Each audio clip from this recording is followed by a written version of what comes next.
সম্মানিত উপস্থিতি, তো এই বেদাতের অনেক কুফল রয়েছে, পরিণাম রয়েছে, ভয়াবহতা রয়েছে।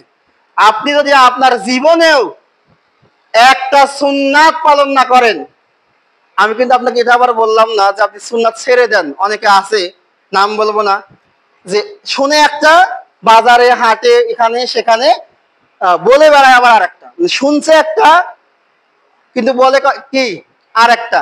তাই আমি আগেই বললাম, আমি কিন্তু আপনাকে বললাম না সুন্নাত ছেড়ে দেন, আমি বুঝাচ্ছি যদি আপনি আপনার জিন্দেগিতে শুধু ফরজ পালন করেন, কি পালন করেন?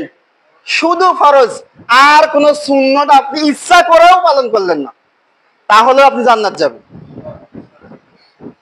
তাহলে কি যাবেন? জান্নাত আপনি যাবেন। কোরআন হাদিসে অসংখ্য প্রমাণ আছে। কারণ আপনি তো যতক্ষণ ফরজ পালন করবেন ততক্ষণ আপনি মুমিন মুসলিম। বেশি পালন করবেন, জান্নাতের স্তর কয়টা? 8টা। আপনার স্তর বাড়বে।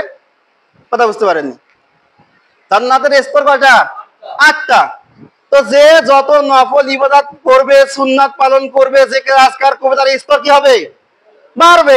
যে করবে না তার স্তর কমে যাবে। কিন্তু ফরজ তার ভিতরে থাকলে সে কোথায় যাবে?